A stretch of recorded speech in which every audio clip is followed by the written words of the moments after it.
Hello, I'm Svitek, 360 Creative Coach, and in this episode, I want to talk about the advantages and disadvantages of shooting single cam versus multicam and kind of my thought process when, filming a short film or anything of that nature, right?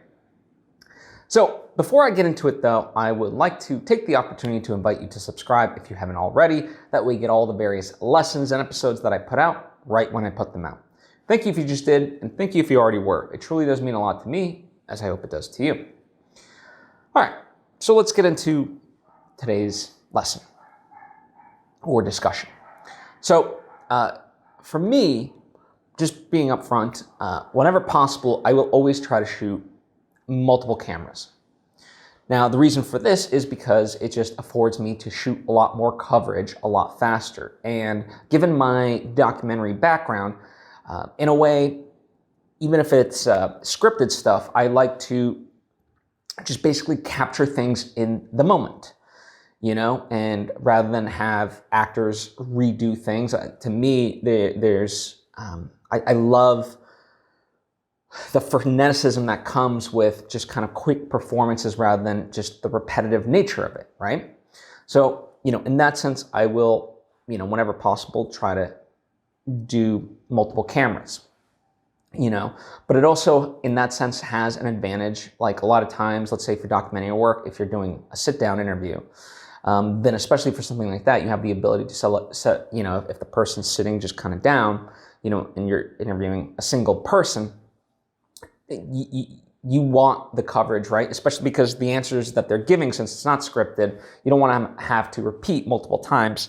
So in that sense, having 2 to 3 cameras gives you really good coverage, so that way you can edit the interview however you would need to, right? So it helps in that sense. Now for me, I generally, even if I could have more cameras, I generally kind of stick to 2 cameras per scene. I do have like other cameras that I can utilize for me when there's a lot going on, but the way I like to film is, like I said, having this sense of frenetic, and so, the camera's moving or so forth. And because of that, having more than 2 cameras, people might start to end up within each other's shots, meaning the crew and so forth, right? Even if it's just literally like 2 camera people walking around, or 3 camera people walking around, they might cross over into each other. So for that reason, I generally limit stuff to 2 cameras, and that gives me enough of distance to where we can avoid each other, right? Because however many actors there are, but let's just say for the sake of argument, there's 2. One person can be getting one sort of wide shot, maybe the other gets a different kind of wide shot on the next go of filming. One person gets a medium close-up of one, the other person gets another medium close-up of the other person. So we can kind of avoid each other that way. Once you introduce the 3rd camera, and especially a 4th, then it can get a little bit more tricky, right? So that's kind of my overall methodology. And like I said, in general, not only does it get me coverage, and coverage for the various things, like instead of having to repeat it multiple times, this part of that is it just saves so much time, right? By getting more coverage as you go, then of course that speeds up your production process. And for me, I like that because we're not afforded that much time with the stuff that we do, right? And so getting multiple angles and so forth really benefits, right? Let's say you had 8 shots in a scene. Well, you can shoot it out. Instead of having 8 different setups, now you only have 4, right? That's a significant difference to think about. Now, where I might use just one single camera is when I'm looking for a very specific shot. Let's say a rack focus from an object to a person, maybe a pan reaction, someone says something and then we pan over to a reaction shot of another person. sometimes when it's that specific and I need to make sure like that specific shot, because that's what we're going to use, is nailed down, then, it's not as beneficial to run the second camera because we're just focused on that, and it's like, if we're just literally getting that sort of shot, running the second camera, okay, fine, you might get some additional coverage just for the heck of it, but it's not really gonna, because you're gonna utilize the shot that you intend for that section, so you don't really need to. And part of it is like, it might sound like I'm just saying, with the idea of running multiple cameras, like film everything, film a lot, and part of that is yes, but at the same time, with footage becoming 4K upwards, that's a lot of hard drive storage, right? And I don't think people talk about that enough. I mean, 4K footage, at least with like Blackmagic, basically in good quality, and it doesn't matter if you shoot on the Red, the Alexa, and so forth, like good quality video, let's say give or take is like for 67 minutes worth of footage equals about 256 gigs. That adds up. Especially if you're filming something very long form, like a feature film. And so in that sense, I try not to run the camera unnecessarily. A lot of people will just, start the camera at the top and just kind of still be given directions to the actors and so forth. Rather, for me, it's like, okay, I'd rather do all that. Okay, we're ready to film. Cool. I'm going to hit record. A couple seconds later, action, right? And then as soon as we're sort of done with that, boom, cut the camera, right? That's sort of my methodology. And so that's why, if I know I'm getting a specific shot that I want, there's no point in really running the second camera, because it's just more hard drive space that for something that I'm not going to utilize, right? So that's kind of really my methodology in terms of single camera versus not. Like, a lot of times I think of the need to use single camera is when you're being very precise. I think of like Christopher Nolan film, let's say, he has these very specific shots and so forth that he needs to get. And so that would be a time to use single cam, because you're focused on that.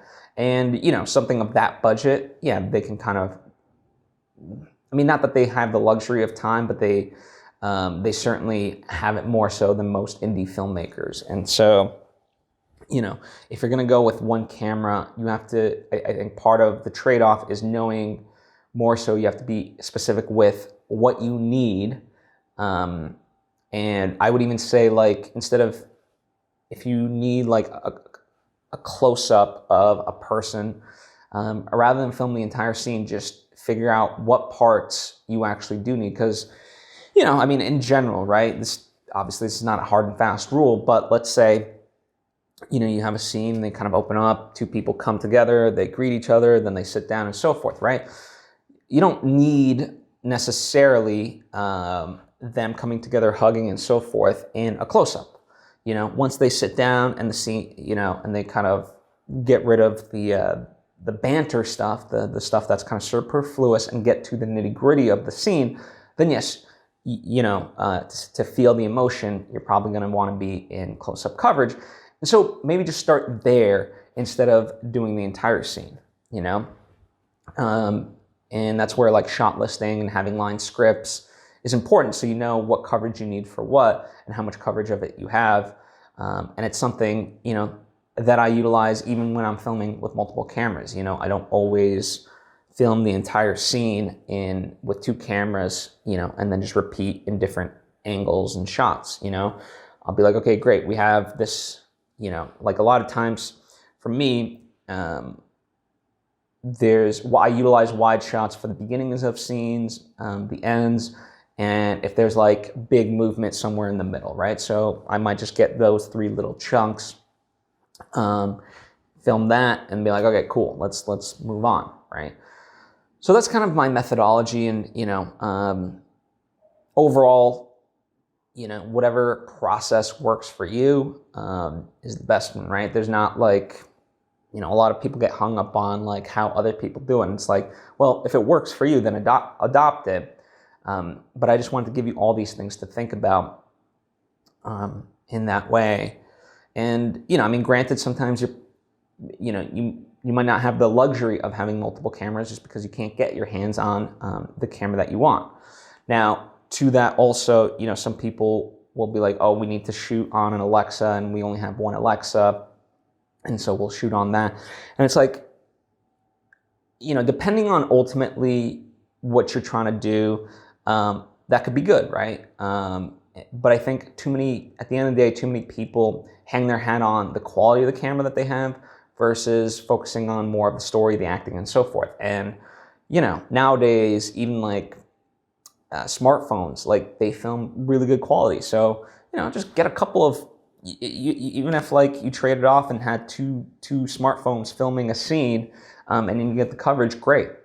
For me, again, part of the reason why I think a lot about this and why I need to be quick is I'm a guerrilla filmmaker in that sense. Like, we go to various locations and we don't have a lot of time, like we're out in the public, and so we don't have a lot of time to film certain scenes, and so speed is of the essence in that way. And so for me, as much as I would want to use, let's say, a Red or an Alexa for those scenes and have them make them look gorgeous and so forth, it's like time does not permit it. And so boom, just stick two cameras, know what you need, get it, move on.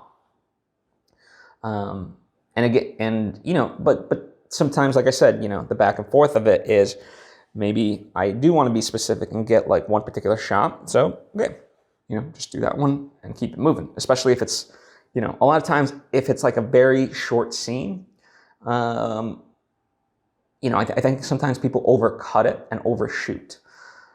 So, if there's a specific scene and things like that, that's quick and it hangs on this sort of one thing, my recommendation would be like figure out how that shot works. Maybe you can add movement to it, a pan, a tilt, a push in, a push out, whatever it is.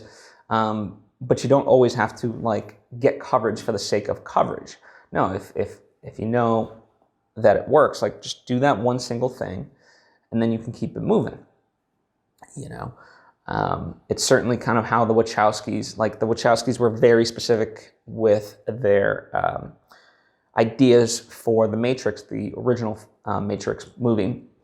And in that sense, it did actually allow them to film faster because, they knew the succession of shots that they needed to get, and they didn't need to waste time on just getting coverage that they knew that they weren't going to use, right? So these are just a couple of things to think about when it comes to filming a movie. Anyway, I hope it has been of help. As always, if you have any questions or thoughts of your own, please comment down below or hit me up on social media. I would love to converse with you.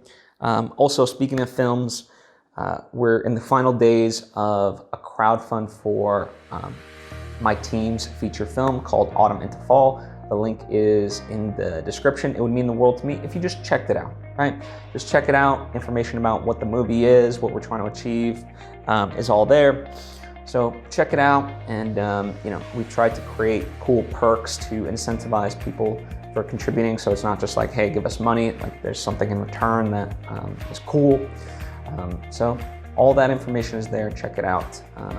That's our Autumn into Fall crowdfund. Anyway, thank you so much. I appreciate you. I'll see you next time.